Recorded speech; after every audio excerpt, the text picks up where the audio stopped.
Hello Wastelanders, Vlad here, and today I'm back with some new house, shack, and cabin locations out in the wasteland for you to build your camp. So without further ado, let's jump right in.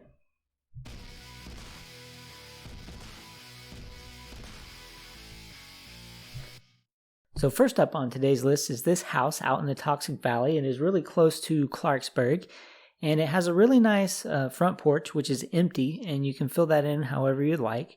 Now inside you will have to deal with some spawning enemies that kind of occasionally come in here, but you have a pretty full, complete kitchen with a little area for you to slide in your own appliance there.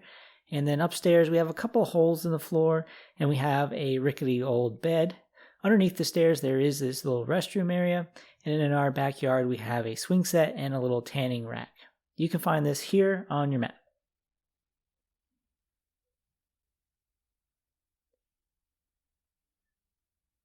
Next up, we have this really cool dump truck shack, and it is out on the edge of the mire, and you will have to worry about this little turret that spawns in. What you do have a couple of workbenches that you can take use of, and the back of the dump truck is fairly empty. You can do a little bit of your own decorating in there, and you can find it here on your map. Next up, we have a trifecta of Overlook Cabins.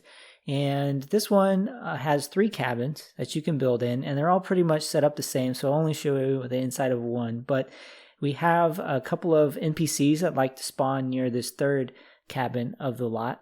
And inside you'll find some bunk beds, 3 sets of them, a little wood stove, and some random junk spread around. You can find that here on your map.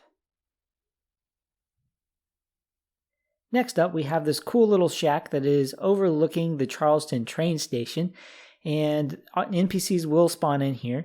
You do have like a broken down refrigerator, you have a usable bed, and this is a Nuka-Shine location, so you may have some unexpected visitors from time to time. But out in the back, you also have a weapons workbench you can make use of,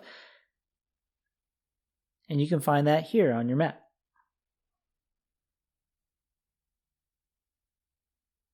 Alright, we're moving back to the Toxic Valley for this one, and we have another almost complete house. This one does spawn enemies, and there is a barn over to the left-hand side of this, so you can use that as well. The inside of this one is pretty well decorated.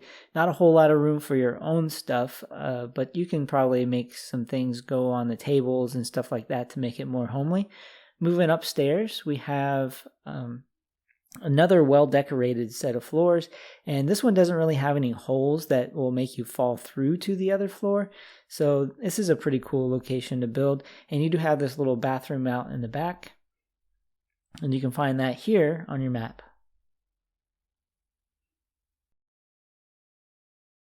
This one is a pretty cool looking shack, and out in the back you do have these old vehicles that are being used as planters, which makes it pretty unique.